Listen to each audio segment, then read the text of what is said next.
So do people hear me? Christine, do you hear? Christina, do you hear me? Raise your hand. Okay, you do. Okay, Maladets, Barlus. Barlus in Armenian means good morning. Yes.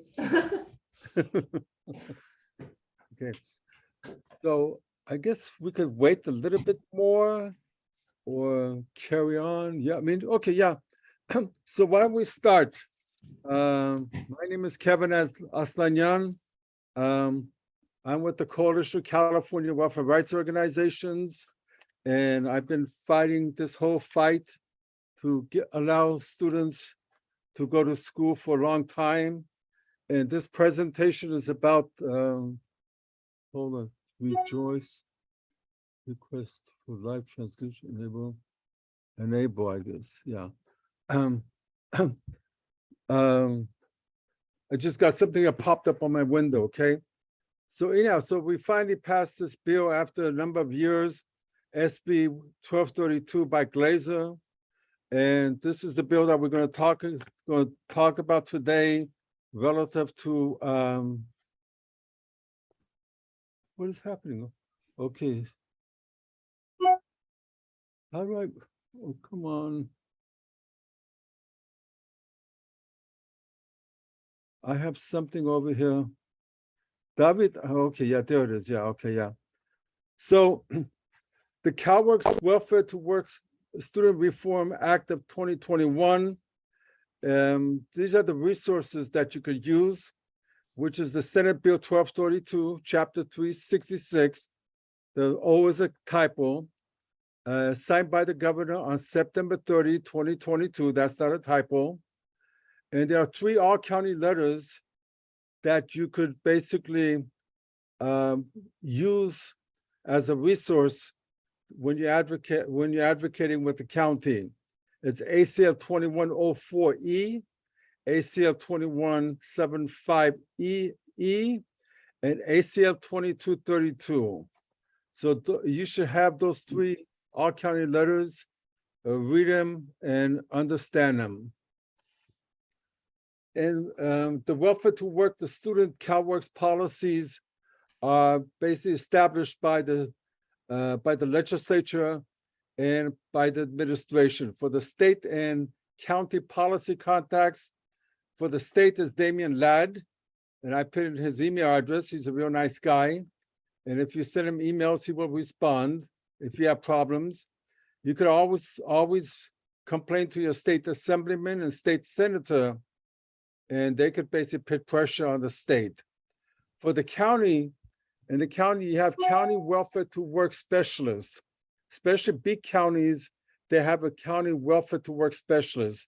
It's important to find out who that person is, and then you could talk to them, find out what's happening.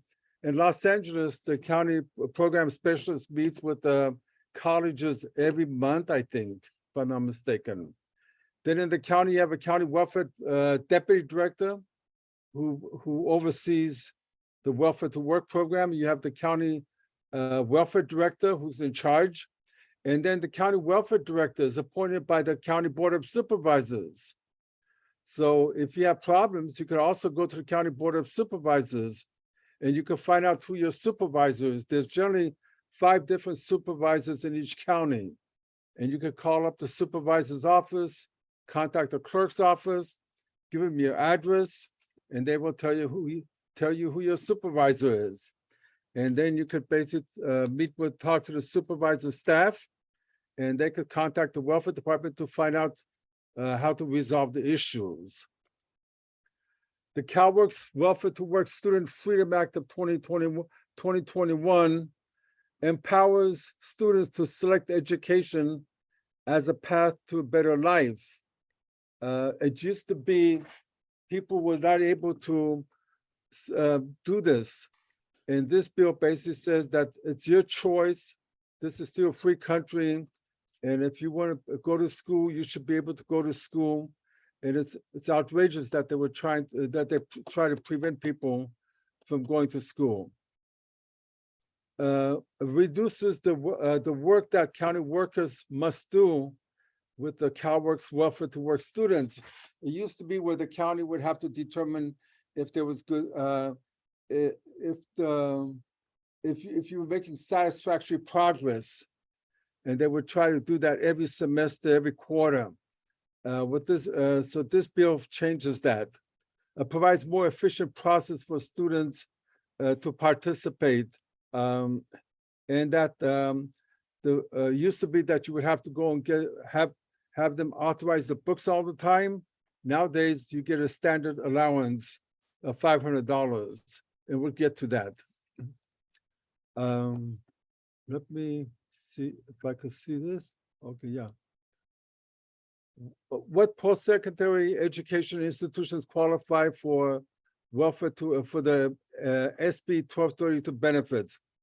Any publicly funded institution of higher education, adult education, and adult schools administered by the community colleges and funded by the state. Those are also, they could get their $500 if they're going to adult education, and you should look into that. Nonprofit post-secondary education institutions also qualify. People who are going to Stanford, that's a nonprofit organization rather than a public entity. And the source is ACL 2175. Oh, I should say, if anybody has questions right now, please put them in the chat, and I will answer any questions as I go through this. I forgot to say that initially. So does anybody have any questions right now?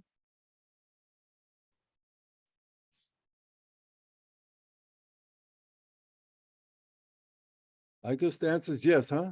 No. Okay.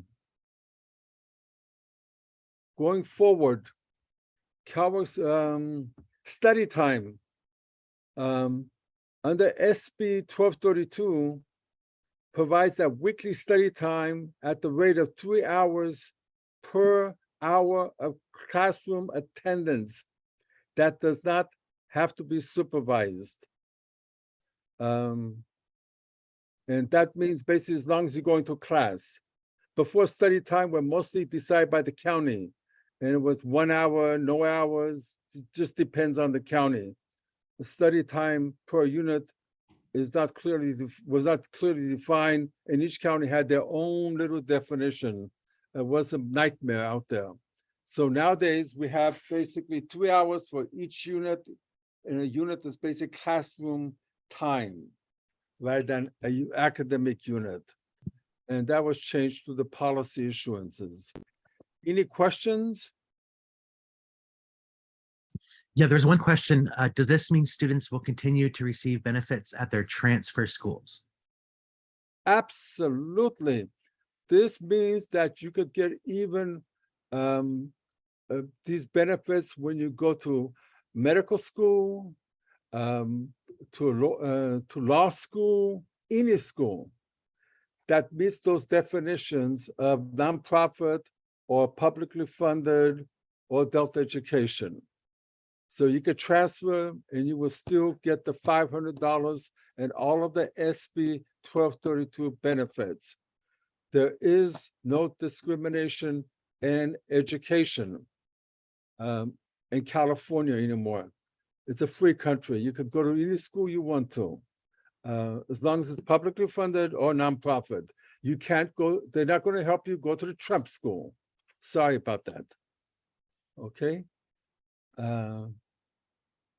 Next slide. Go on. One question is if would online courses Qualify? The question is how that look for online courses. The next question is, are attendance forms obsolete? I think those are things you're going to touch on later, but those are two questions up right now. It doesn't really matter. As long as you're going to school, you're taking 12 units, you get your $500. It could be online, in the attic or wherever, or in the basement. It doesn't really matter, or in person. You still get the $500. Is that responsive? And if somebody has a follow-up question, feel free to chime in. students must, student eligibility, student must be enrolled in a public funded or nonprofit educational institution, including adult education. That's something that we got this year, which is ACL 2234, the last one. That's where adult education came in. You have to be making, the student has to be making satisfactory progress as defined by the school. And you have to meet the 20, 30, 35-hour requirement. The 20-hour requirement is for any student who has a child under 6, a single person. Single parent with a child under 6 has to do 20 hours. A single parent with a child over 6 has to do 30 hours. And 2-parent families have to be doing 35 hours. And the way you count the hours is if you're taking 10 units, that's 10 hours. And for each unit, you have 3 hours of study time. So that's 30 hours. So that means you're already getting 40 hours of time. So you easily meet the 20-hour rule, the 30 or 35-hour rule by just taking, in fact, you could do that with 8 units too. With 6 units, it may be a little bit difficult, but with 6 units, you can still meet the 20-hour rule. Before, students had to be enrolled in a class of study meeting the county requirements, and making satisfactory progress was defined by the county and not the school. It used to be horrible, better now. Any questions?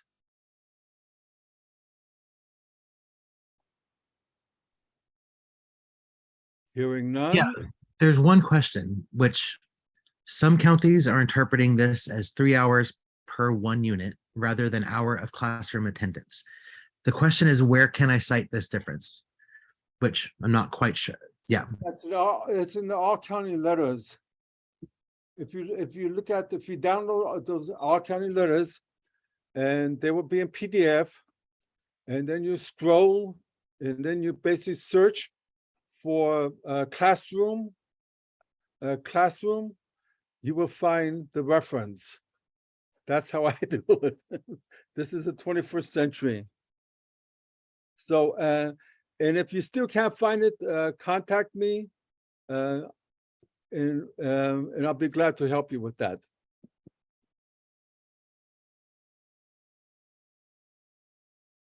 Moving on to the next slide. OCAT, orientation appraisal. Students will have to do orientation appraisal or OCAT.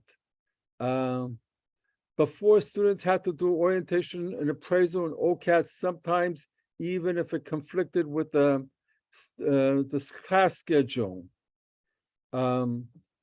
Nowadays, they have to do that, make sure that it doesn't conflict with your class schedule. And SB 768, which is on the desk of the governor, has changed that and says that you only have to do, in fact, they used to require people to do orientation appraisal over and over again, before every semester. Just depends on how the counties want to do it. Nowadays, with SB 768, students only have to do orientation appraisal once unless they've been off of it for more than a year. And my position has always been, I mean, the whole idea of orientation appraisal is to find out what's their next step. Well, these folks already have decided what their next step is. They're going to college. I'm sorry. I mean, and of course, so now just let them go and help them. But they still want to make sure that people had their orientation appraisal once. And this orientation appraisal that will be scheduled would have to be done electronically, not in person, and it cannot interfere with your education. They can't force you to take time off of school to go and do the stupid OCAT orientation or appraisal. Hey, Kevin, can you define OCAT? Okay, OCAT is an online, it's a system where you go online and answer a bunch of questions. And it's supposed to identify if you're a victim of domestic violence, if you have a learning disability, if you need help with housing and all of this stuff. And so they do this all, they have you fill out all these questions. And at the end, it shows that you need domestic violence services or this service or that service. And then they don't give it to you. I mean, they just pitch you through the process. The good thing about OCAT is people go through the process, identify all their problems, and now we have evidence that people have all these problems and the county is refusing to address them. So that's an online CalWORKs assessment tool, OCAT.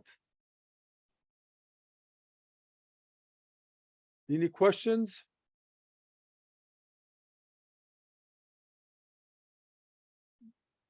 Assessment. Assessment is done only to identify barriers such as mental health. The assessment is done by mail unless the student wants to do it in person. And they can only do one assessment in the whole lifetime. They can't do over and over an assessment. So if somebody's going to college and they've already done an assessment, they can't do another assessment. And in some places, assessment is something that people go to for 3 days, especially in LA, because they have some contractors who get a lot of money. So what this bill says, you can't force people to go down and do an assessment in person. It has to be done by mail. You send them a questionnaire, they answer all of your questions and send it back to you. So if you have anybody who's being told to come down and do assessment, let us know so we can stop that. Before, non-SIP students had to do in-person assessments that in some cases would take several days. Any questions on assessment? There is a question, and it's about federal students needing to, oh boy, sorry, now I lost the link. So the question was, some counties are asking students to 22, 32, 38 hours a week. It's the case.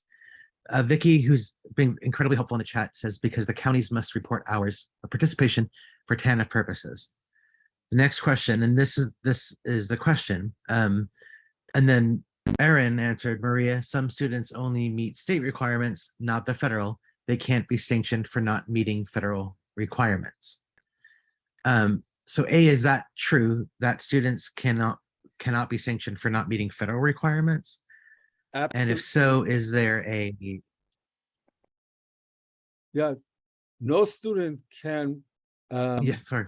Yeah, no student can be sanctioned or asked even to meet the federal requirements. The SB 1232 students are excluded from that. They only have to meet the SB 1232 requirements, not the federal requirements.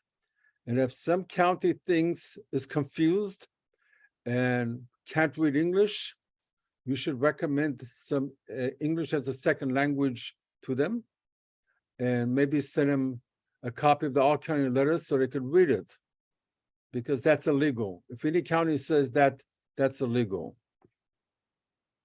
And do you know which ACL pertains to that? I'm not sure which ACL, but there's 3 ACLs.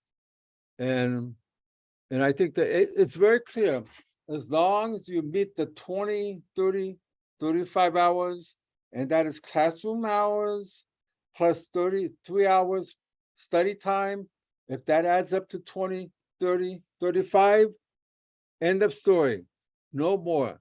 No federal requirement. And we understand, and everybody understood when this bill was enacted, that does not conform to federal law. And California decided that we don't care about federal law.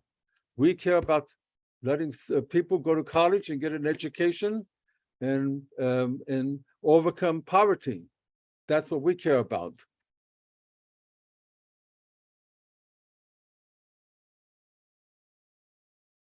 Yeah, David, are you going to send you're gonna send the presentation slides to them, right? Yeah. Yeah. Okay, those are in the mail. So satisfactory progress. I think I've said that satisfactory progress is determined by the college. What is the new rule? The new rule is that the student can register for classes and has a class schedule, then they are making satisfactory progress. End of story. Very simple. Before, satisfactory progress was decided by each county or each county worker. And if they saw that you dropped the class, they would just prevent you from going to college, or you could go to college but be sanctioned. So satisfactory progress has been simplified. All you have to do is give them your class schedule, and that means that you have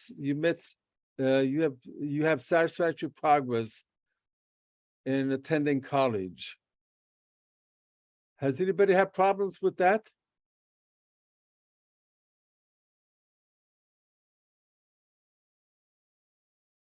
Okay, I hear a bunch of yeses. No. The only ones who have problems with that, Kevin, are the counties. Yeah, and they should ask for a hearing. I have a question. Uh-huh. What if a student is academically dismissed because of their low GPA? Can the county tell them that they can't return to school? Anytime that a student has a class schedule, they have to accept it. So if they've been academically dismissed and then they get a class schedule, they're making satisfactory progress. They qualify. To qualify as a new person, all you have to show is that you have a class schedule. Okay. So Yolanda, if a student was dismissed from OCC and instead turned around and registered at Fullerton and had a class schedule, that student is making satisfactory progress.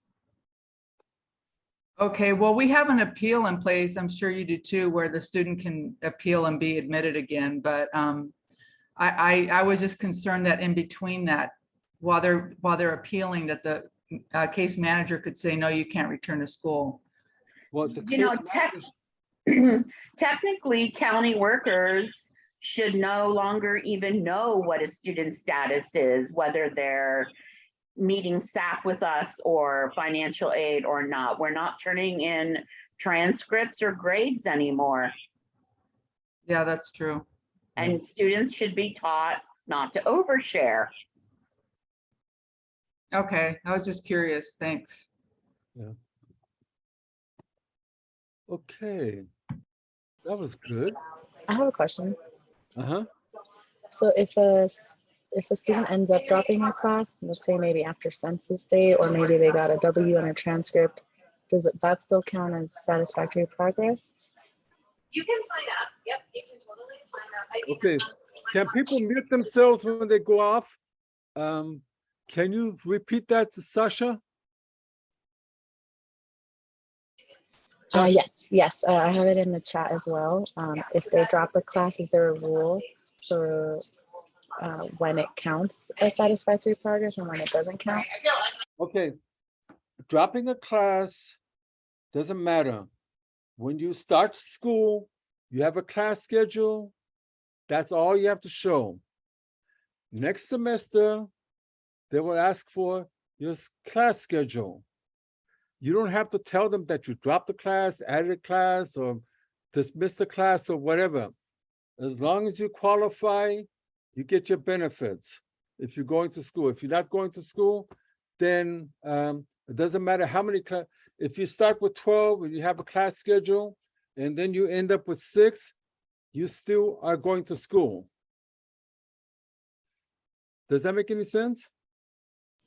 And Yes, yeah, it does. Because for the county, since I'm the CalWORKs counselor, they send me these attendance reports, and I'm supposed to sign off on the hours that they're on the classes that they're taking. So then I'm wondering if I would just make it that they took the class, or do I have to like actually put the date that they dropped the class?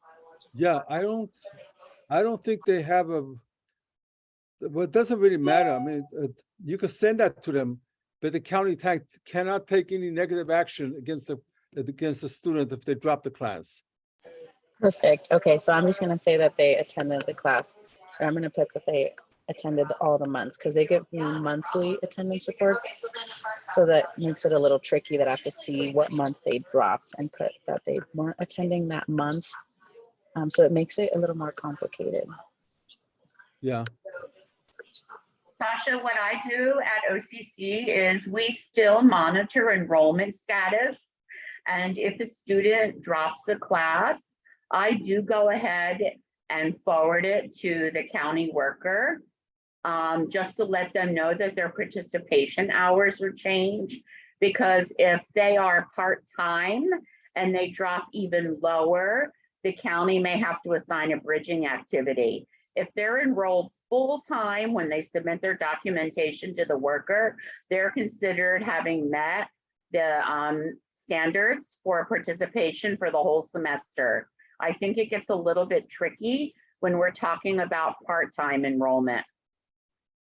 yeah, and I'm not sure why there is no requirement of monthly reports. I'm not sure why you guys have to send monthly reports to the county. Is that part of the state law that says you have to do that? I'm curious too because I've never had to do that before, but this is with El Dorado County. Yeah, but the county, but you don't work for the county.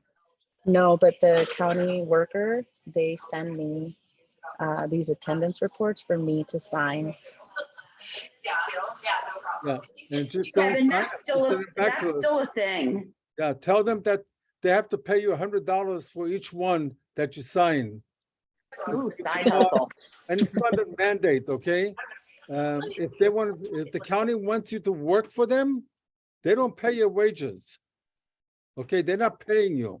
So you should not be doing anything for the county unless they pay you to do that. And you should charge them $100 for each form that you sign. I get what you're saying, Kevin. However, the California community colleges do have a interagency agreement with CDSS. And part of that is that we report enrollment verification, maybe not class attendance. And from what I've gathered, almost all of the counties are still requiring attendance reports. And remember too, that for those counties that have hired subcontractors, it's typically within the subcontractor's contract with that county that they will maintain progress report, not progress reports, but attendance reports. So that sort of explains why Maximus is still pressuring. Orange County, I'm still reporting attendance reports on every single student every month. And I look at it from this perspective, is that it keeps me in connection with my students to see if they're encountering obstacles or barriers, and it keeps that networking. So I don't have an issue with attendance reports. Yeah, but it could harm students. It could harm students, and that's, I mean, that's a real problem. And I mean, we need to talk to the community colleges people to see why they didn't bring their they should update that with to be consistent with SB 2032. I'll bet you whatever agreement that they had was for the previous before, not for the new one. Absolutely. And I think that has to be updated to be consistent with SB 1232. So that's a new task that we have to embark upon. Okay, got a new job. Aaron, and we have a new job with you guys, with the Spark people to do this. There was one question coming in, and I couldn't see who was asking it, but someone just tried to ask a question. You can go ahead. That was me. I was just going to say what Vicky said about the monthly attendance forms. Thanks, David. This is Nicole Alexander with the Chancellor's office. What is that? Can everybody put themselves on mute when they, because, Yeah, Nicole, you're very, it's very muddy. Your Can you hear sound. me now? Yeah, Okay, I just want to say, as far as I'm aware, in our interagency agreement, there's nothing in there that requires us to submit attendance reports. I will go through that agreement and double check. The one requirement that is in there is that the counties have to sign our program plans. The college has to get their program plans signed by the county. We are in the process of renewing our interagency agreement, and I will go through the language line by line to verify that there is no requirement that the counties that you have to provide the attendance reports to the county. And we'll talk about that for our next program meeting to clarify that. I do know that some counties require a subset of students to submit attendance reports because they have federal requirements that they need to meet, and they audit a subset of students, and they have to prepare attendance reports for those students. now, Nicole, you are breaking up, by the way. Okay. I know the speaker, do you have a headphone on? I'll see if I can call in on my phone. Just wanted to clarify the point about the attendance report. Erin, can you, did you understand all of that? No, I think Nicole said she was going to call in on her phone though. So maybe she'll come back so we can hear her. Okay. Okay. So are we done with satisfactory progress? We are, huh? Any other questions? Next one is the welfare to work plan. So it used to say, basically what it's, the statute says right now that 30 days before school starts, they have to send you a welfare to work plan. ACL 2104, the county started complaining and saying, we don't want a welfare to work plan, that's too much work, and we don't want a welfare to work plan every quarter, every semester. So why don't we simplify that? So the simplification was to have a proof of enrollment or your class schedule. So so that's what the ACL 2104 provides for, is that all you have to do is proof of enrollment is a class schedule. Before, the student had to go to the county welfare department to complete the welfare to work plan for each semester quarter. And now students will only have to do orientation welfare to work plan once. So yeah, with 768, they still want a welfare to work plan, but they only have to do one welfare to work plan. And we still have that thing where the only proof that you need is your class schedule.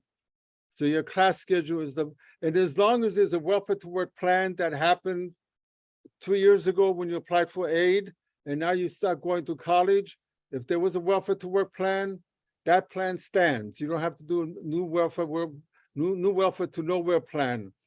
They call it welfare to work. I call it welfare to nowhere plan.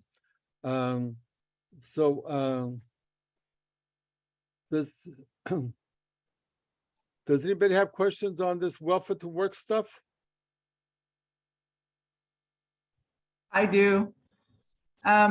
What if it's a new student and they need their advanced payment, but they haven't signed their initial welfare to work plan for whatever reason, and they've provided their class schedule to the case manager? Can they hold that advanced payment until a welfare to work plan is signed? The county, as long as you provide the county, yeah, that's going to be a question that is going to come up with the implementation of 768 when it's signed. That's an interesting issue that we never anticipated, but the rule should be that as long as the county gets a class schedule, they have to send you the $500 or $250. The advance payment would be for transportation, I assume, not for books. No, I was talking about the advanced payment for, if they're going full-time, they get 500. If they're going part-time, they get 250. You don't have to request that. That's automatic.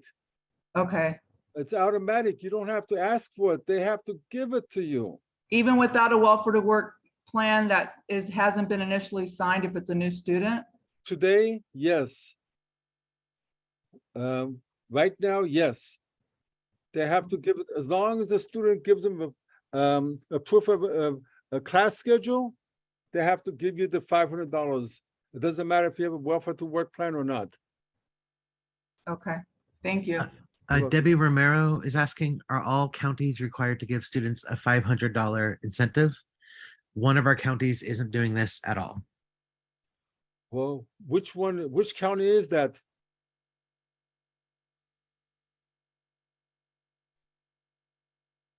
Debbie, which county? Del Norte. Del Norte? Okay. Contact me at 916-712-0071, and I could help you with Del Norte County. And also send an email to Damian Ladd. You have his Damian Ladd.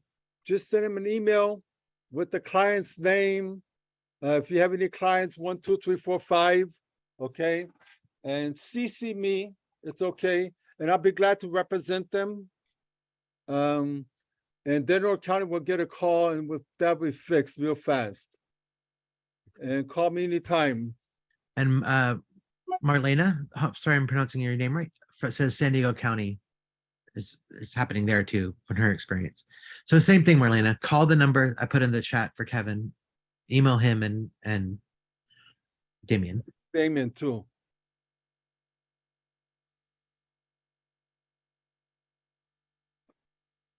That's weird. San Diego County shouldn't be doing that. How many students do you have in San Diego County that are victims of this?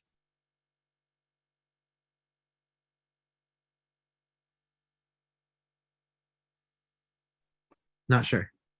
Okay, yeah, that would help. So let me know, okay? Find some student. Yeah, it could be an aberration because I think San Diego County has figured this out. There may be some more, there could be something other than that. And I'll be glad to talk to you about the student in question. Okay, moving on. Money. So these are the requirements for once the student returns the welfare to work plan signed, the county must issue advance payment for books or the class schedule. But that's an error.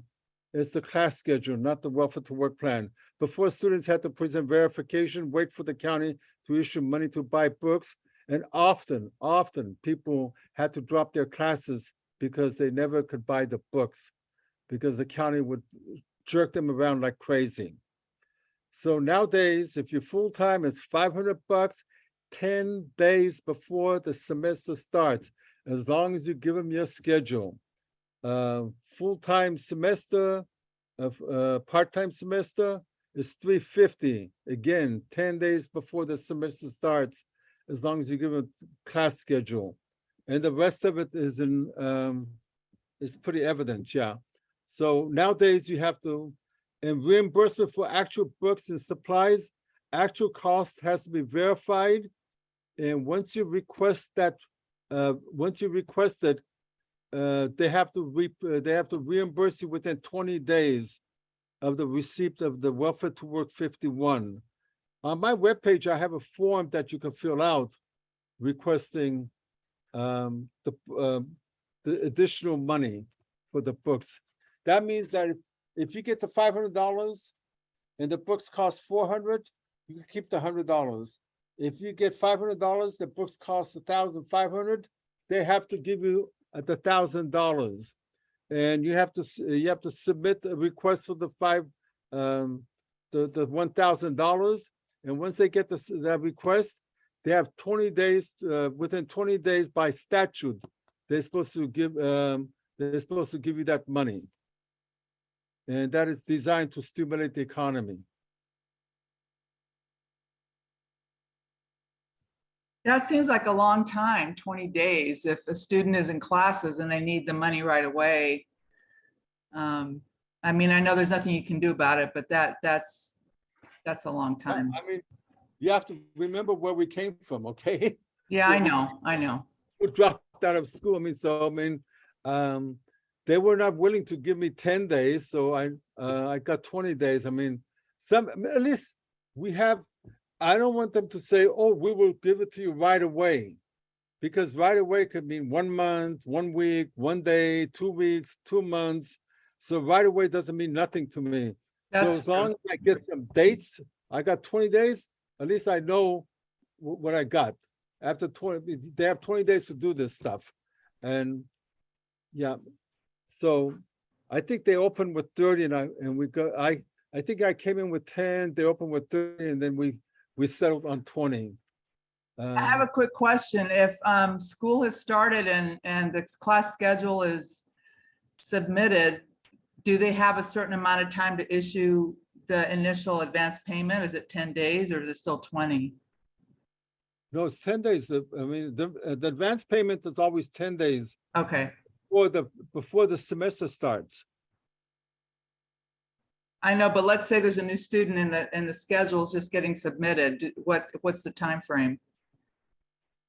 Yeah, I think that would be 10 days again, Okay. but I don't think that we don't have a Q&A about that. That's an interesting Q&A. Yeah, okay. New student.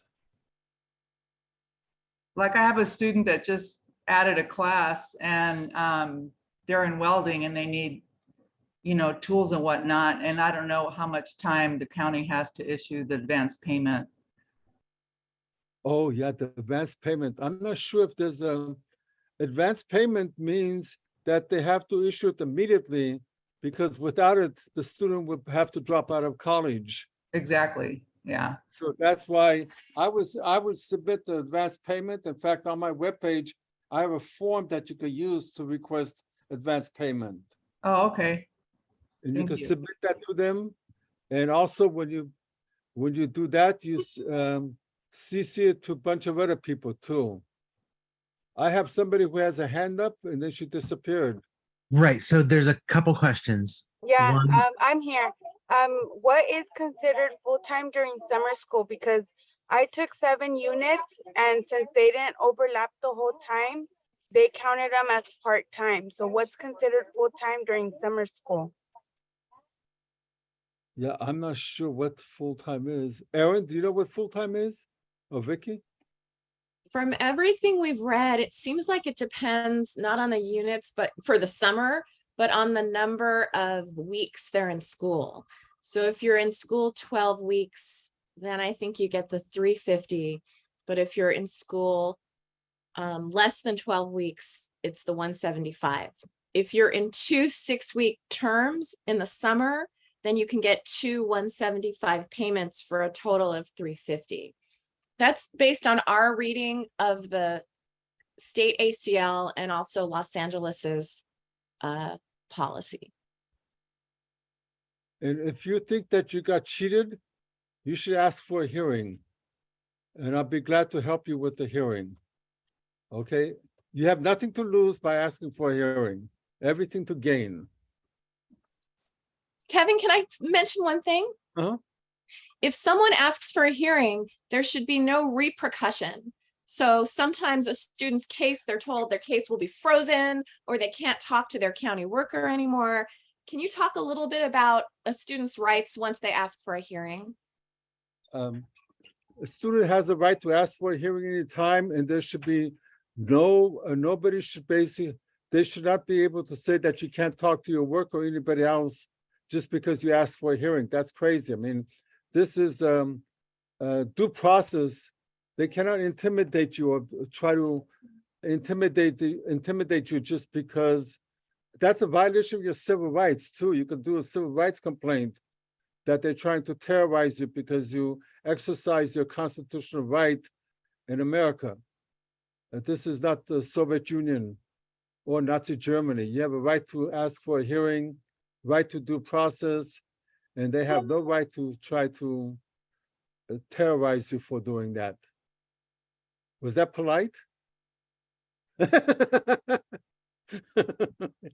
Yeah, so all we Hi, got, Kevin. This is uh-huh. Nicole Alexander with the Chancellor's Office. I have a quick question about the definition of full-time and part-time.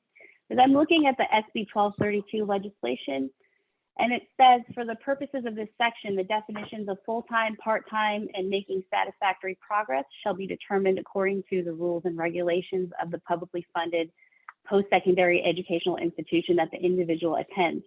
So here the legislation says that it's up to the college, whatever the college determines full-time or part-time. My understanding is that most colleges determine or define full-time in summer is 6 units. If it's summertime, 6 units is considered full-time.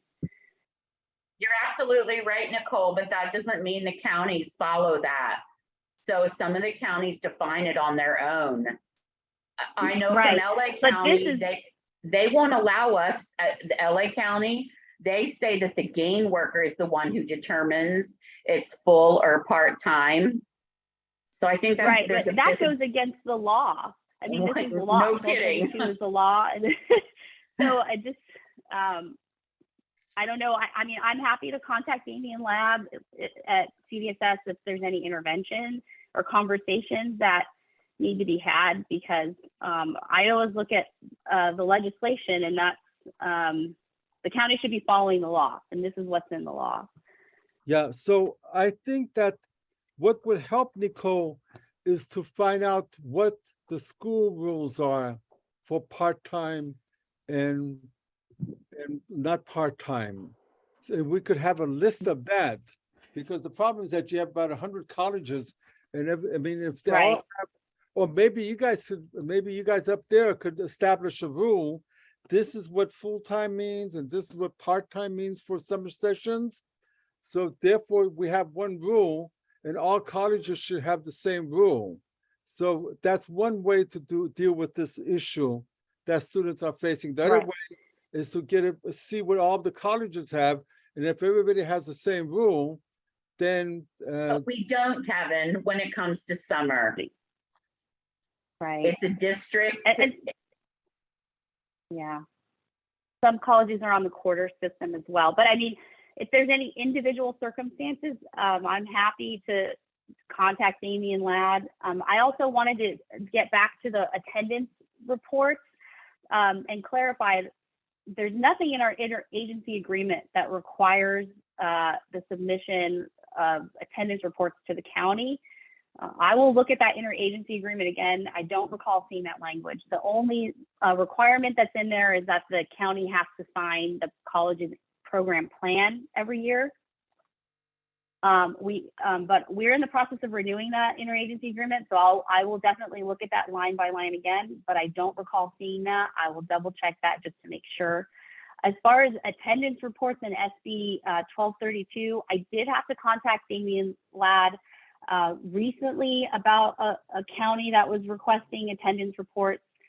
And he did let me know that they do have some required participation data that they have to report to the feds for work participation rate, and that they report a sample case of students. And so in some instances, some students are selected as part of that sample, but he did verify that it should not be all of your students. So if your college is experiencing a case where the county is requiring attendance reports for all of your students, that's not correct as far as what I understand from Damien Labs. Please contact me and send me an email so that I can forward it to Damien. He did offer to help troubleshoot those instances. But I did want to let you know that in some cases, there are some students that are selected to be part of that sample participation data, but they do have some federal requirements that they have to meet. And that might be the case why some students are required to submit attendance reports. yeah, or what they do, they have the students submit job search reports. This is for them to meet the federal WPR, the work participation rates. So what they do, they have the counties know in advance who they're going to check, who they're going to monitor. But it's a long story. And what's happened in the past, Kevin, is a couple of years ago, Yolanda will remember this. One particular county was planning on sending out a letter to all participants that if their name got pulled for the TANF review, they were going to be asked to participate in an additional, I want to say 80 hours of activities per month to meet the review. Boy, was that an interesting meeting, right, Yolanda? I remember that. I remember. that. That letter did not go out, by the way. Yeah. Yeah, that was crazy. Remember, I asked them, well, how would the county workers feel if their bosses told them they had to work an extra 80 hours a month and not get paid compensation or overtime? You could hear crickets in the room. That's true. I remember. Kevin, there's one question came up that is not directly related to this slide, but I think is a good question to answer, which is Allison asked this. How does a student ask for a hearing? I have not had a student do that before. I would like to know how to best help advocate for them and what they can expect, which it's a larger question about what to do a hearing, but just how do they file a hearing would be a good thing. Yeah, it's easy. You just go to our webpage, ccwl.org, and I have a space, ask for a state hearing. And they could online ask for a state hearing, and they could also designate me as their authorized representative. And in the webpage, you will find my information and contacts, and you get a hearing. In fact, I could tell you how great hearings are. Years ago, I had this guy called me up from Kern County, and he was sanctioned by the welfare department for 2 years. So I filed for a fair hearing. The county called me up and I said, well, did you send him a notice? Yeah. Was it a 20-day, was it a 30-day notice or a 10-day notice? It was a 10-day notice. Well, do you know by law you have to give him a 30-day notice or something like that? And she called me back the next day, said, okay, we'll do a conditional withdrawal. And he got 2 years of money. So the good thing about doing a hearing is that somebody else looks at it and they try to fix it. So hearings always have helped people. Is that helpful? And you could always call me up about any hearing. I file for a hearing. Sometimes if I see some students or some beneficiaries who are being picked on the county, you should always remember that whenever a person gets a notice of action saying that they're going to stop their benefits because they didn't get the SAR-7, the income report, if you ask for a hearing before the effective date of the change, like if they're going to terminate on September 30th, if you ask for a hearing before that, in October they will get the same amount of money that they got in September. So that's why whenever I get a notice of action, the first thing I tell people to do is ask for a hearing. The second thing you could do is call them up and say, hey, what's this all about? And the third thing you could do is whatever you want to do. Somebody has their hand up?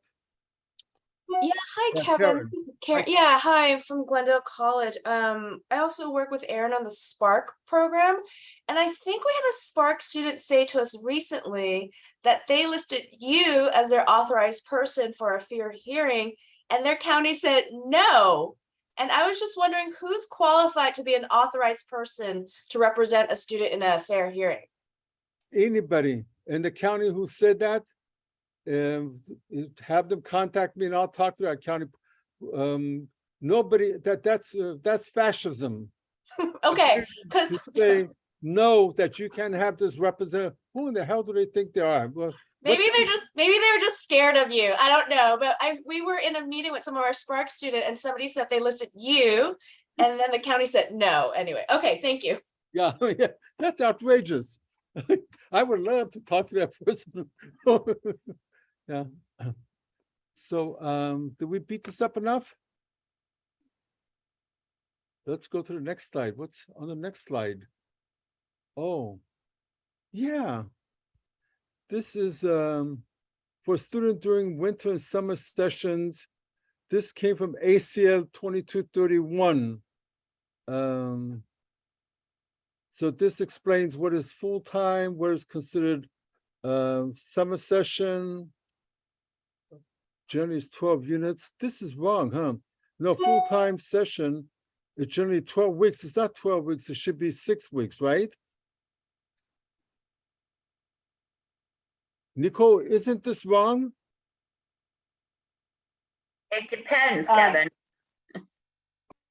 Yes, thank you, Vicky. Exactly. Every college is typically different. Typically, summer sessions are about 6 weeks. They're not usually 12 weeks, but it does depend. Yeah, so we need to talk to the department about this, I mean, and fix this table, huh?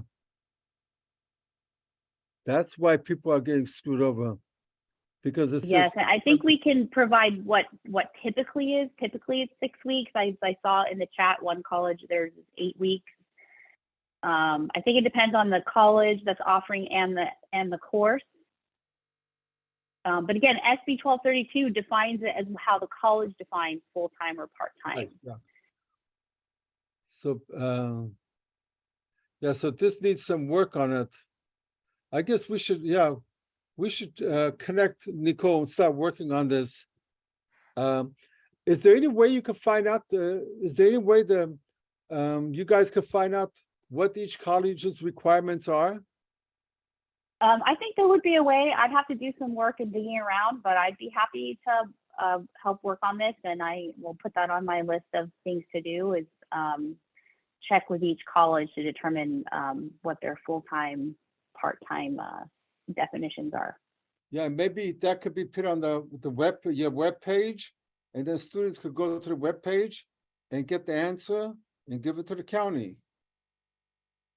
Yes, and I'm also trying to work on a standard letter that every college can use for their counties that clarifies the hours or the work participation rates. I know some colleges have had some problems with their counties and they each have sent their own letter. So that is on my list to do, to work with Damien to see if we can get some sort of standard communication so that colleges don't have to, worry about submitting these things individually, these clarifications. So Kevin, I'd be happy to connect with you after this webinar. Yeah, okay, yeah. I think the 20, 30, 35 is pretty simple. Are counties having a problem with that? Orange I did County. hear from one, yes, I did hear from one college, at least one college, who told me they've had a couple of other colleges had that problem. Yeah. Orange Yolanda, County. Uh-huh. Orange County does 22, 32, and 38. Again, you should show them the all county letter. I mean, the statute too. It's Yeah. a cushion, like Vicky is saying in the chat, so they're not short hours. That's why they do it. Yeah, I mean, you cannot, there's no justification for breaking the law. Nobody is above the law, even the counties. And just like Trump is not above the law, neither are the counties above the law. Armenui, Ichkachka. Привет. Hello, I'm a student worker, peer mentor at GCC CalWORKs program. And my question is regarding the same 12 plus weeks. Practically, the summer semester the whole summer semester had only 10 weeks. So I was enrolled from the very beginning up to the end, and my game worker considered this as a part-time because it was 10 weeks. I had 3 courses, 5 weeks, 5 weeks, and 8 weeks. So I don't know practically how can the students fulfill those 12 weeks if there are no 12 weeks in summer semester. And I was asked the same, and I had the same issue to discuss with my parent scholars. So I don't know how this issue can be solved or to whom we can talk. Okay, for the summer school, what you need to do is find out what the college rule is. What do they consider, how many hours do they consider full-time? And Erin, maybe you could go. Erin?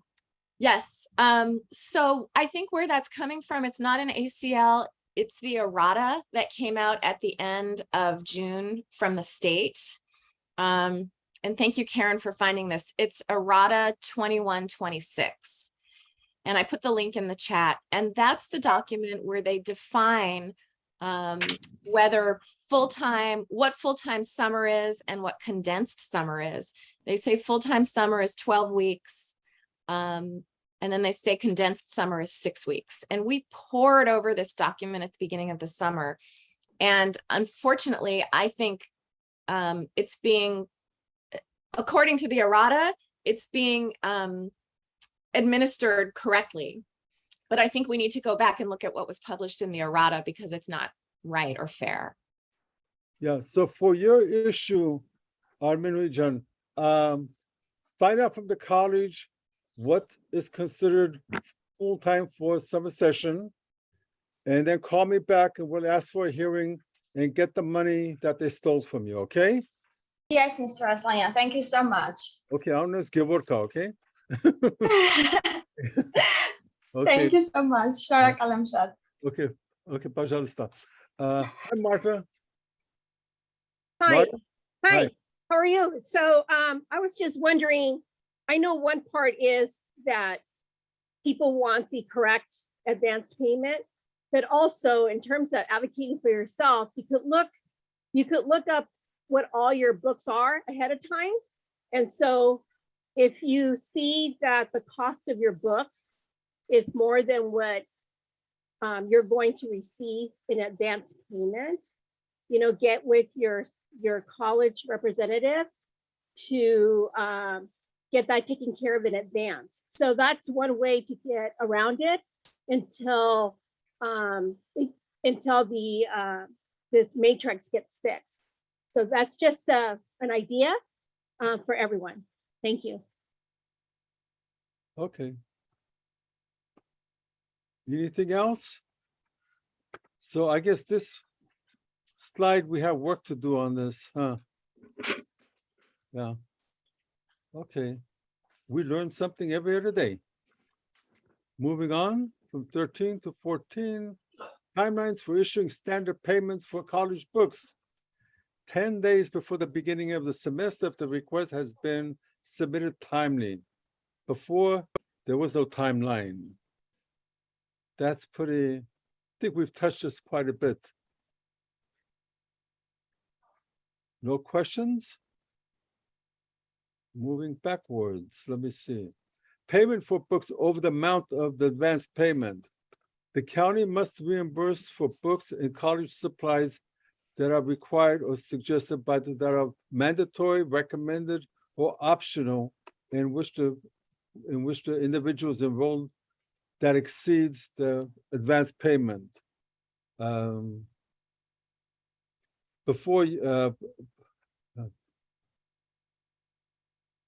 In not my fact- experience with Orange County. They don't, I don't know, Vicky, what your experience is, but they don't allow recommended materials.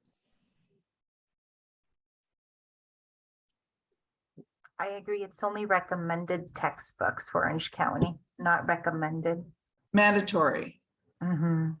Yeah, it's only Yeah, I mandatory, but not agree. recommended.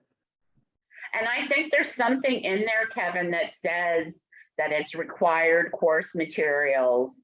If the student has leftover money and doesn't need any exceeding costs, then of course they can spend those funds how they so choose. But it is a little bit cloudy on like what it says. Well, I mean, I think if it's required, I guess the simple way is if the college says you need these books, and it doesn't really matter if it's mandatory, discretionary, whatever, the college says you need these 5 books, you need these 5 books. End of story. The county though will ask for the syllabus, and the professors will only put what's required because that's district policy. So they can make recommendations for additional learning supports. But my experience is that the counties are not required to pay for recommended optional materials. Okay, I'll look at that. I got this from somewhere. I'm not sure where. I think that was our intent in the beginning, that it wouldn't matter. But then when it got to the point where we were discussing exceeding costs, you know, the counties, the ACL and the legislation requires that the student justify that how they spent the first 250 or 500. So I've been sticking with just required books. Yeah, okay, I'll work on this. And then also the point of this slide is that even before the semester, if you have evidence that your books are going to cost $1,500, you could ask for an advance payment of the 1,000 plus the 5. They're going to give you the 500, so you could ask for an advance payment for the 1,000. And then finally, if you get the 500 and the books are actually 1,500, then you could use my my college payment request that exceeds the standard allowance. Fill that form out, send it to the county, and they have 20 days to get you the $20, the $1,000 that they owe you. And that, I mean, you could also send that to the worker, to the supervisor. I try to get an email list of everybody, and it's always good to send this by email, communicate with them by email, so you have evidence, or you could take it into the welfare office and get proof that you submitted that. Because if you just mail it to them, they just say, we never got the letter. And you could trust them as far as you could spit, and that ain't very far. Okay.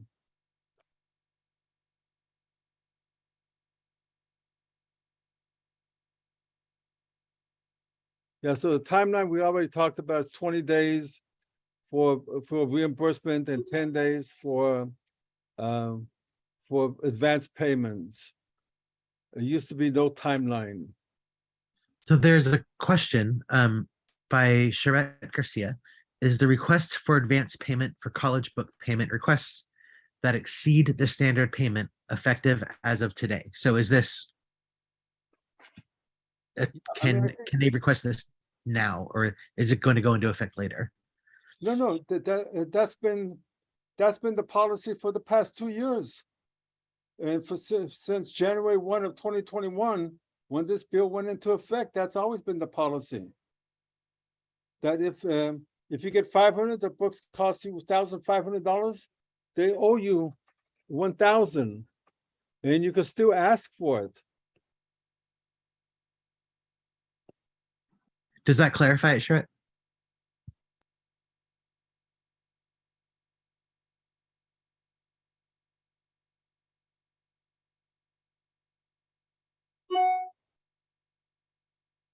You can go to the next slide. Okay. College book vouchers. Some colleges have book vouchers. They won't give you an advance payment. That was a concession that we had to make with CWDA, because some of these colleges, they have their own bookstores.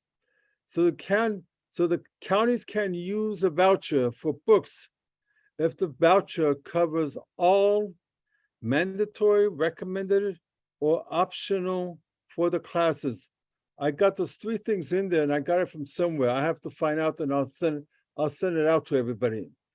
The books are at hand in the store, all of the books, 10 days before the semester, and excess funds are returned to the student.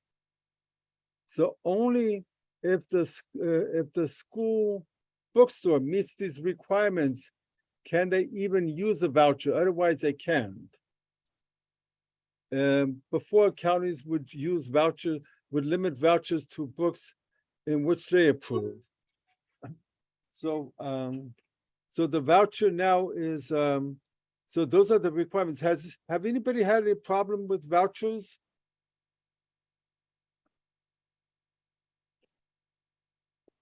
I don't see any. Yeah, LA doesn't have much vouchers, huh? That happens up north, by the way. if you remember, Kevin, a long time ago when SB 1232 first came on, I did a survey amongst all of our colleges just to inquire who used vouchers, and very few were agreeing because they recognize, like for an example, OCC, our bookstore is not owned by the district. It's Barnes and Noble, and no way was Barnes and Noble going to issue unspent monies to students. So I think most of the counties are not using vouchers. Yeah, but I put it in here because I had a call about vouchers, and people should know what the rules are for vouchers. So I actually have a question. Is this the college book vouchers what they consider the ESOPS program? what do you mean by? No. Some counties issue a voucher, like they will send the bookstore saying so-and-so has a voucher. So it's similar, but not the same thing. But you bring up a very good point that we should discuss. And that's that some counties and workers are saying to students, if you're in EOPS, we're not issuing the standard ancillary payment. Yeah, I have a slide on that. Good. Yeah, okay, yeah. So I mean, so the answer is the vouchers, there are some colleges where rather than giving you money, they just the college covers the books. And they have a deal with the, I mean, it could be a college bookstore. And I think my next one, yeah, is about new forms that we still need to work on with the state. So these are some of the forms like barrier assessment form, student simplified plan, but it's not, it's now, it's basically class schedule, book payment request form. If the actual books exceed the advance payment, the state doesn't have a form. I have a form. It's on our webpage. Additional hour work, welfare to work plan to meet the 20, 30, 35-hour rule. This is where some students do not meet the 20, 30, 35 hours. So they could take an additional, agree to do 1 hour of job search or 2 hours of job search a week, and they could do that online. And additional out, yeah, I mean, and then a new notices for issuing standard payments. So those are some of the forms that the state, we're still working, trying to get the state to do. Or if the state doesn't do it, we have the form. And that's why we have the book advance, book form, and also advanced form. Academic units or new issues raised by registrants, academic units or classroom hours. SB 768 will basically define classroom hours, and academics units will be irrelevant. So way back in the day, what the counties used to do is tell students, well, you're getting a Pell Grant, or you're getting EOPS, or this and that. So you have to use that money for your welfare, for your student supportive services like books, transportation. And so therefore people were not getting their supportive services. So we filed a lawsuit, and we settled the lawsuit. And the settlement was that the county agreed that the state agreed that the counties cannot use that money unless you agree to it. So therefore we have a welfare to work 8 form. And that form has to be completed before they could use the EOPS or Pell Grant or anything else in lieu of the $500 or whatever advance payment or transportation.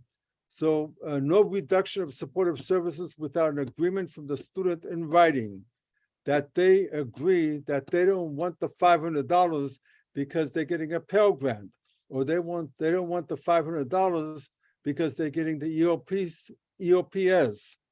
And once we settled this lawsuit and came up with this form, that problem disappeared.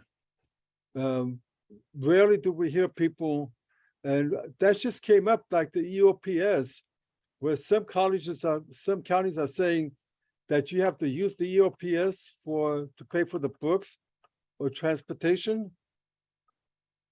Is that what you were talking about, Vicky? I think it just came up as a result of the new legislation.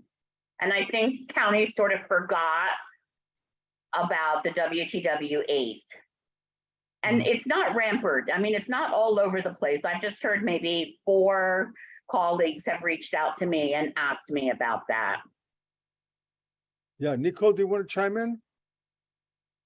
Well, actually, I just had a question just to clarify, because my understanding from SB 1232 is that the standard advance payment can be used to pay for books and supplies. And it's just a payment that should go to the student for being enrolled and supposed to cover their cost of attendance. And there's no, when I read SB 1232, it doesn't dictate how those monies are spent, whether it's spent for books first and then supplies.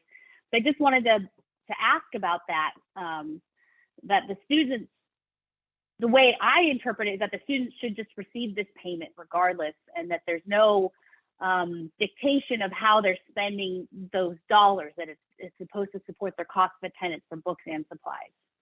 Is that the case? Am I understanding that correctly? Yeah, that's correct. Yeah, I mean, yeah, they can't tell you how to spend the $500, but if you want more than 500, you have to show that we spend this much money on books, and all of the books that I bought was $1,500, so therefore give me 1,000. So you have to correct, but use that right. Excess. But my understanding is that they can't tell the student that they have to have EOPS pay for their books, and then therefore they can't get their standard payment.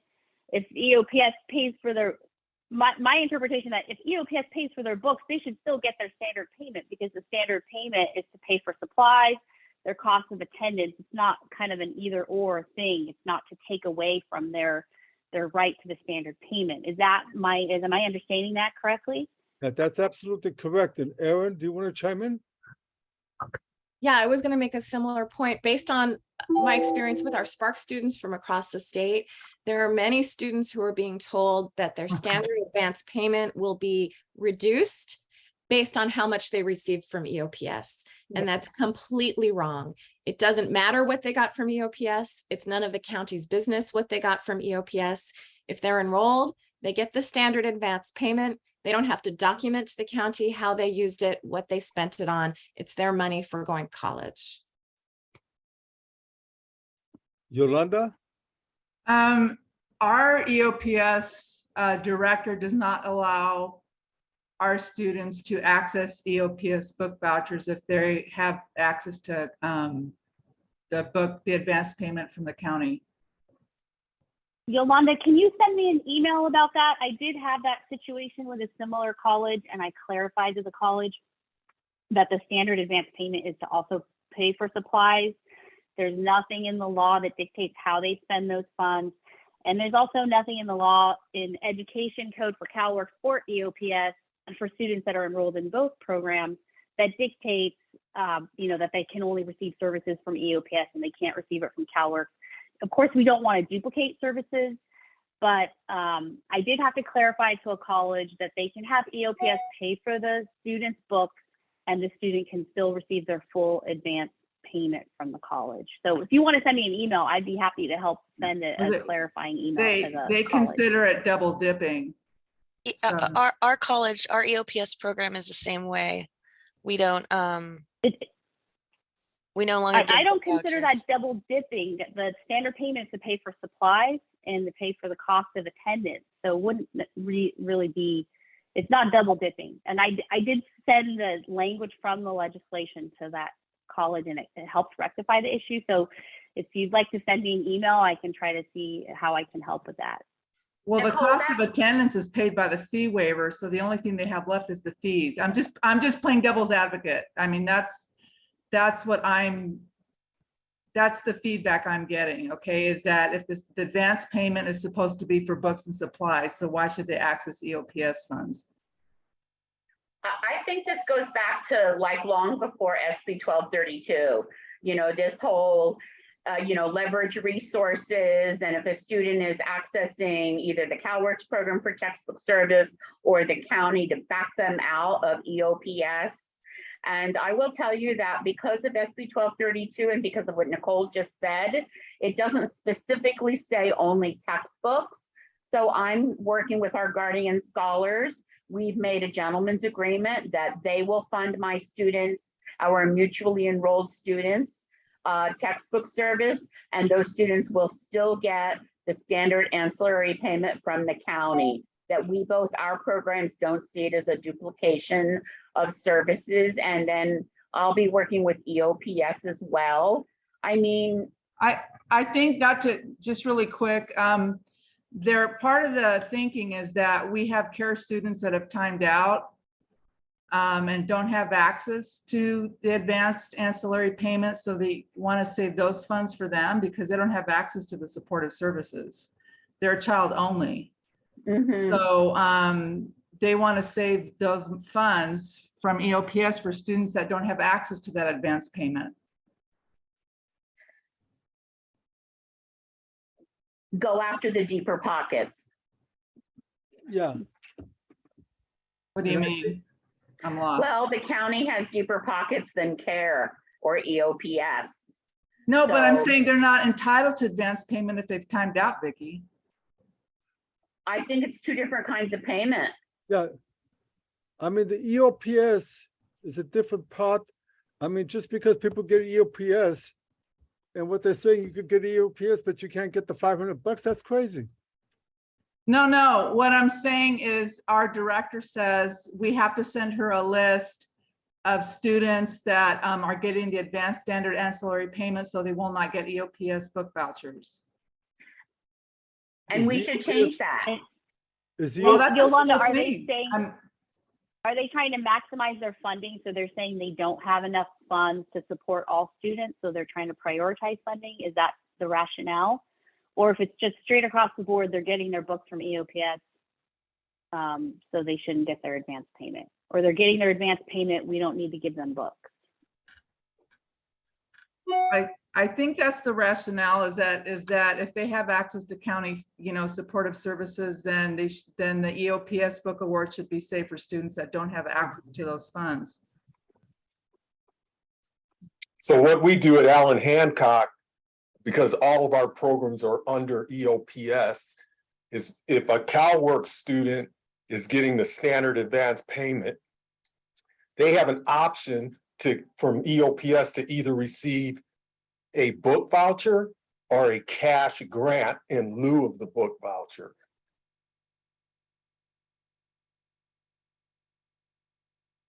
Yeah, that's not happening with our school. Yeah, we have Hector who has his hand up. I think here at Modesto, we look at the intent of the service that you're providing. So if the county's providing the book vouchers or the resource for their books, and when you're providing a book voucher to students who are CalWORKs and EOPS, then we haven't been giving them the book voucher because they're getting their book voucher through the county. And so but Hector, if you look at the county, I understand your intent, but it's defined as a standard payment, not a book payment. So as it's been mentioned numerous times, that standard payment can be utilized for whatever the student sees fit. That's correct. It's so I think that's my interpretation.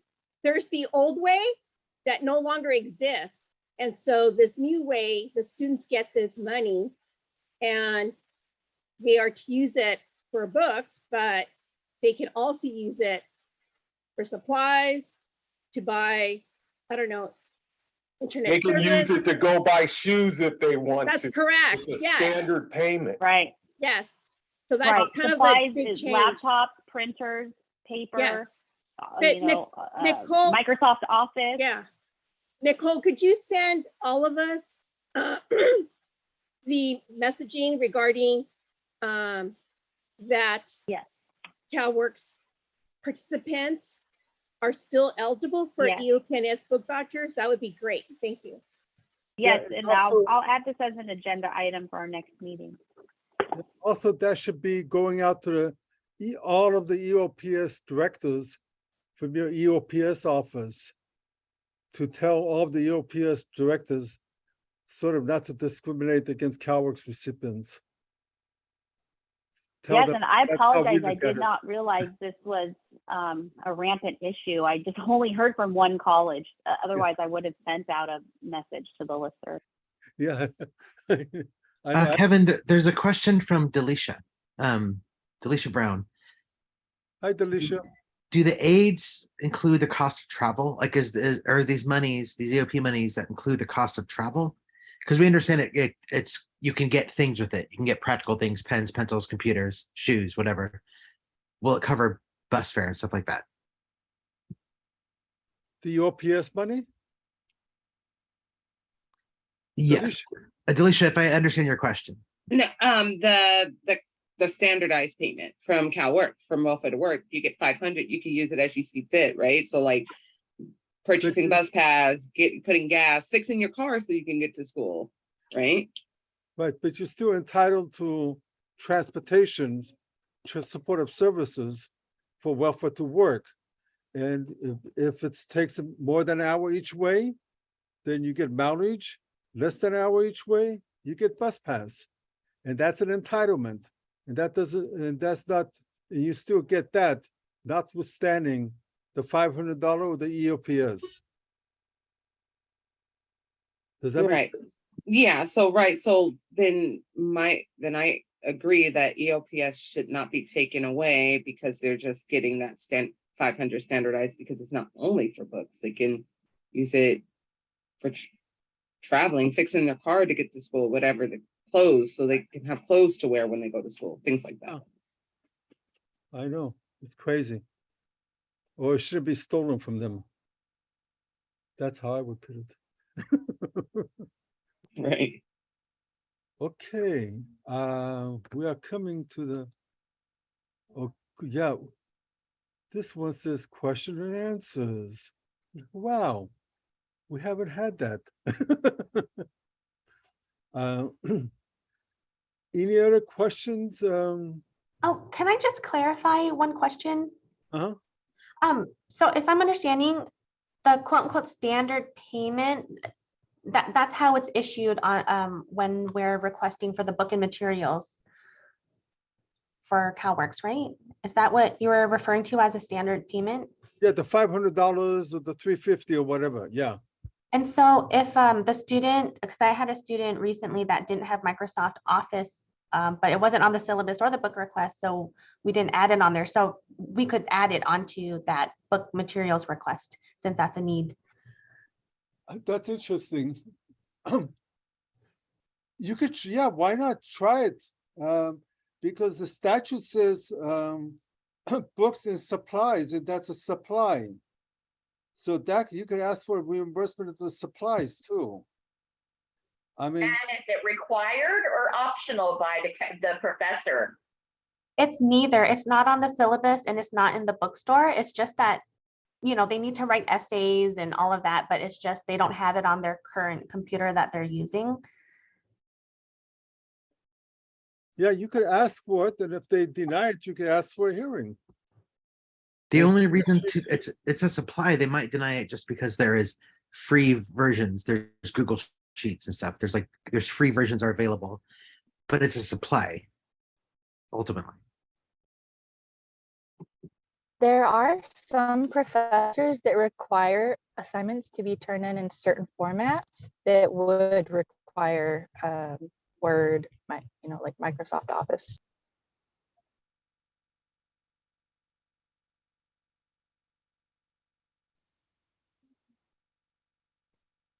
Yeah, so my recommendation is request it. And if they deny it, then ask for a hearing, contact me, and we'll see how far we could get. I mean, all they could do is deny the claim, but they could also give you the money. Next thing you know, have nothing to lose, everything to gain. Okay, thank you. Okay. Okay, hi, Aaron, you have your hand up. Yeah. Something we haven't talked about that I think is really important is that there's still no statewide policy for reimbursing students for the cost of a laptop. So some counties will give a student a small amount of money for a laptop. In Los Angeles, they'll do $400, which is not a very good laptop. And many counties will not reimburse students at all for a laptop. And yet, we all know you cannot go to college now without a laptop or a computer. And the same thing to some extent for a printer. But I think the laptop is something we really need a statewide policy for. Any thoughts, Kevin? Do we have any studies showing that that the majority of the students need laptops or whatever, something that we could cite to? I mean, yeah, I think probably every CalWORKs program in the state would sign on to a letter saying that a student cannot be successful in school without a laptop. No, I know that, yeah, but I mean, just some kind of an academic study. Which would It's like saying, do you need a pencil? It's just the most basic school supply. I know, yeah, it's kind of, I mean, it's basic. I mean, I understand, but however, is there any kind of are students without a laptop more likely to not succeed? Something You know, that from shows the that. county's perspective though, Aaron, what they'll say is now that we're returning to campus and we have computer centers and libraries and offices, like, because it was like pulling teeth to get a county to pay for a laptop prior to the pandemic. I have a successful hearing that I even have the check that the county had to write, and it had to go all the way up the chain. But so they're going to say use campus resources if we try to push counties. There's two things I would say to that, Vicki. One is that many campuses require vaccination to come on campus at all, including ours. You cannot enter a building without vaccination. And so that leaves out many of our CalWORKs students. The second thing I would say is if they are approving online classes, which they are, then they should approve the tool that's required for an online class, which is a laptop. And the third point is, what about evenings when students are studying? And there's no childcare, their kids are in bed and it's 11 o'clock at night. I agree, but I just think, I mean, Kevin, like what's the state of affairs when it comes to the single allocation to counties? Caseloads are down, right? So is it a cost issue that counties are fearful of? No, I think it's definitely a cost issue. I just received from one of our counties just this morning, an email from a worker saying, hey, we appreciate you, advocating for this student to get a laptop. However, we were issuing laptops due to COVID. And now that COVID's over, see you later. That's basically what his email said. And I would basically respond and say that without a laptop, that this person cannot participate effectively in their assignment, and then ask for a hearing. I think it would be good cause for not participating. Yeah, it would be good cause for not, but we want to participate. In this case, we want to participate, but and I would also ask for a hearing. Yeah, and let me see. Yelena, Ichkachka. Yeah, thank you. Everything is good. I'm in chat level. I just want to say that I'm totally agree with Erin and Vicky in terms of taking online classes. As for me, and most of students having kids, the purpose of taking online classes is not to have, in some case, childcare problem, pick up and drop off problem. So, and in this case, if you have to go to the library and you have to go to public places in order to have access to computer or a laptop, and what's the point? And in general, yeah, and nowadays without laptop, it's like not realistic to be in college and and we are talking about to be successful student. So I think it will be really great to have like structure for having all the students available laptops. Thank you.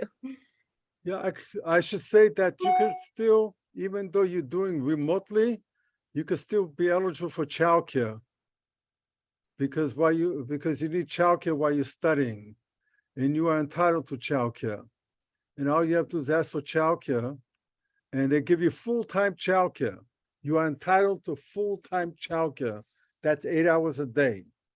Even if you need 1 hour, they have to give you 8 hours. Yeah, but good luck finding childcare at 9 o'clock at night when most people are doing their homework, you Well, know? that's a whole different thing. I mean, Exactly. I'm not talking about that. I'm talking about, I mean, she could find somebody who would be glad to do childcare. You know, okay. Thank you. Okay, Hector. I wanted to say, go back to a little bit about EOPS, not giving students who are receiving resources for their books. Just on the record, I disagree, and that's okay. I've been a minority among a group for many, many years, so it's okay for me to disagree. Again, I go back to the intent of what the service is for. And then the other, I want to make a comment. I think I've talked about this before in one of our last meetings, is that I like to see if we cannot count grants or scholarships that are earned by our students as part of their unmet need. I think this really displaces our students who are working hard and discourages to a certain point for students to work hard. And so I'd like to see if that we could gain some momentum and work in that direction. Again, too many of our students work hard, and then when we're trying to reward them or support their efforts, we're not able to do so. So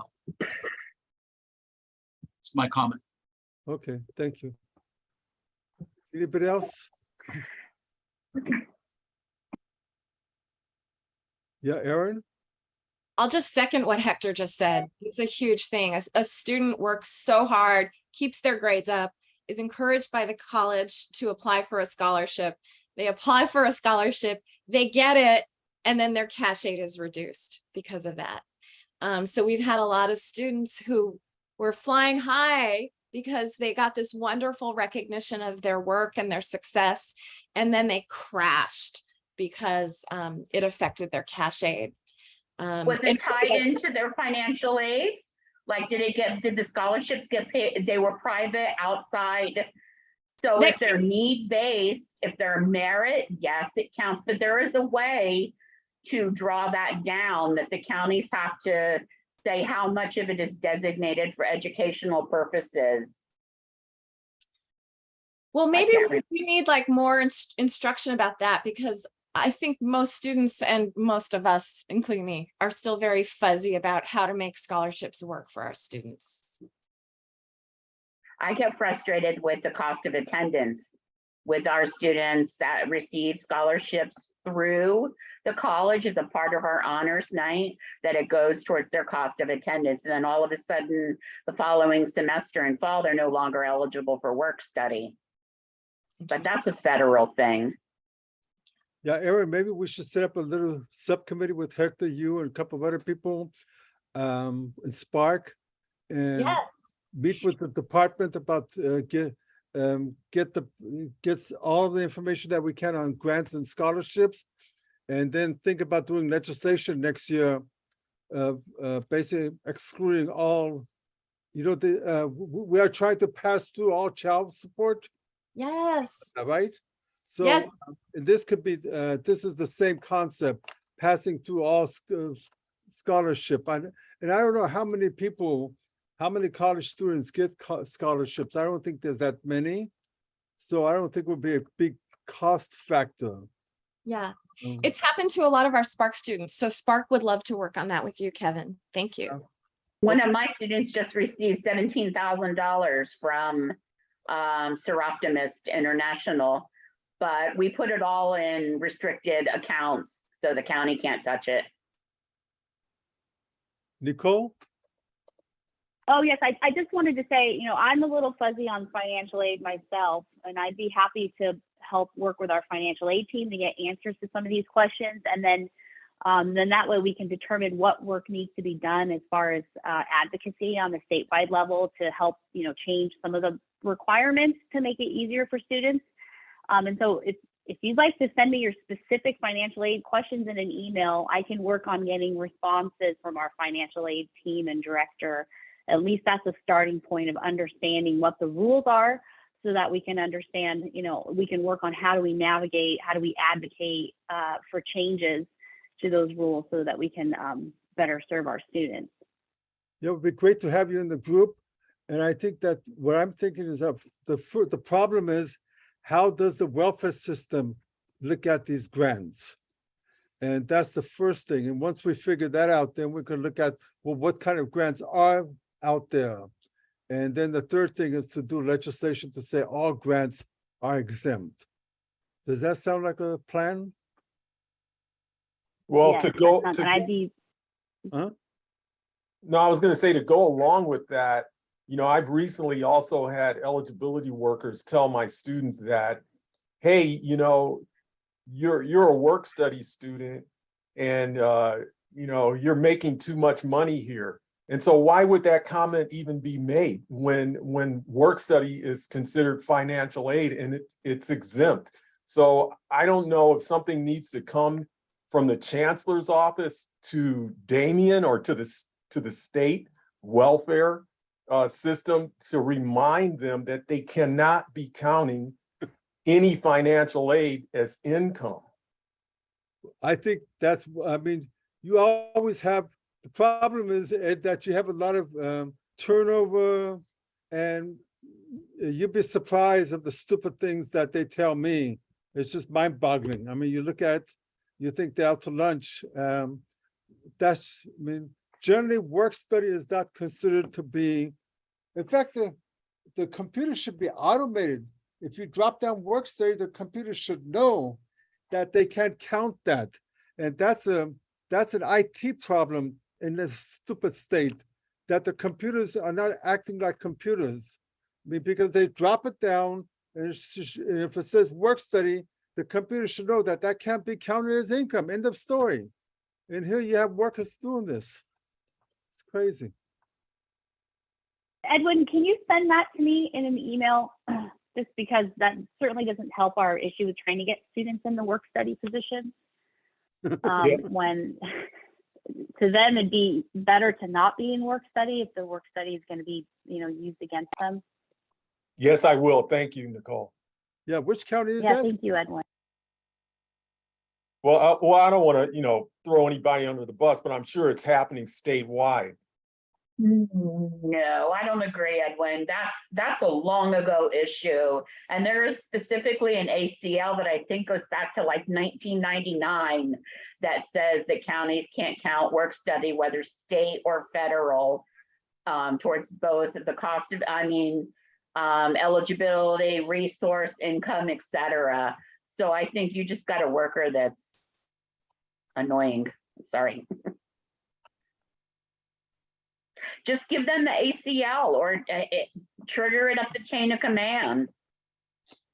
Yeah. Edwin, if you don't want to name the counties, you just describe the issue or the scenario to me, and I can check with Damien about that, and hopefully I can get the ACL or something cited that I can send back to you. Thank you. Thanks, Vic. I say throw them under the bus. I put in reverse. Yeah. Edwin.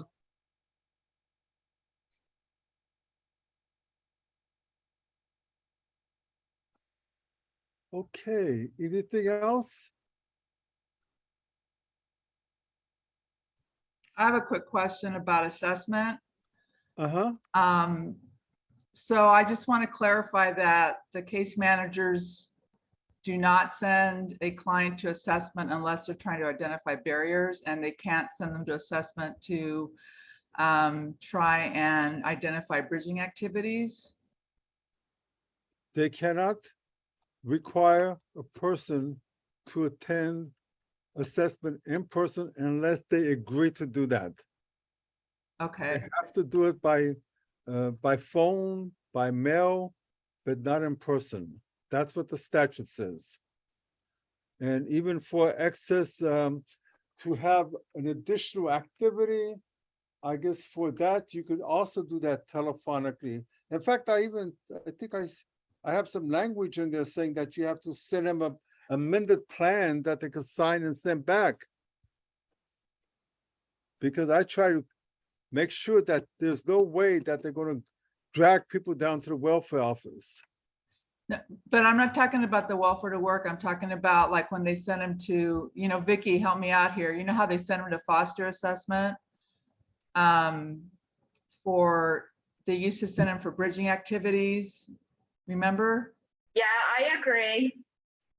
But that's not So happening. what you're saying is, like if a student isn't meeting their participation, like 3 weeks after the semester ends, typically what happens is they're assigned. I think the assessment though, Yolanda, only occurs if the student asks for a third-party assessment.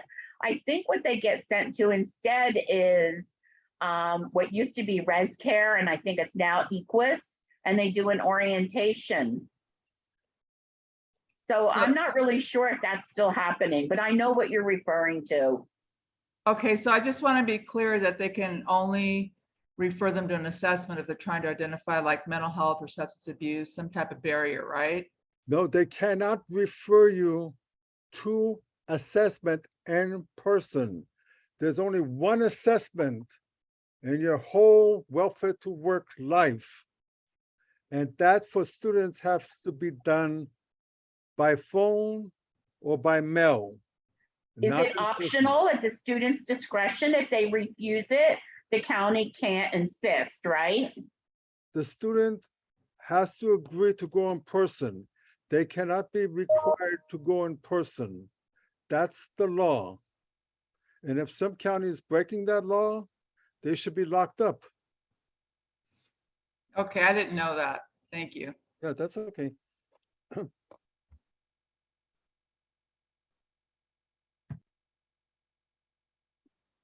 Okay.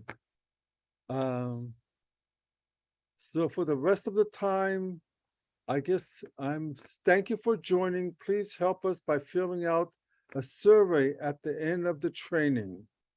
So at the end of the training, there's a survey. So if you could all kindly fill it out, we would be most grateful. And I think we should do this again in about the next 6 months, huh? Because we have a bunch of stuff to work on. We have EOPS, students, laptop, part-time, 6-time, yeah. Okay. Thank you very much. Have a nice weekend. Have a nice week. Stay out of the cold. Make sure you have your coat. It's very cold. I'm just kidding. It's horrible here. Okay, bye. Thank you, Kevin. Bye, thank you. Where's the survey? Oh, it's supposed to be coming. Yeah, when you press leave, the Yeah. survey will come up. Oh, okay. Okay, thanks. Thank you, Thank Kevin. you. Okay, Thank you, everyone. Okay. Thank you.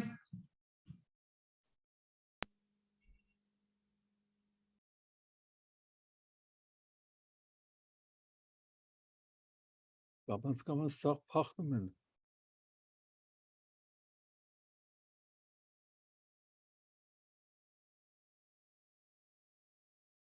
Привет, Сусан.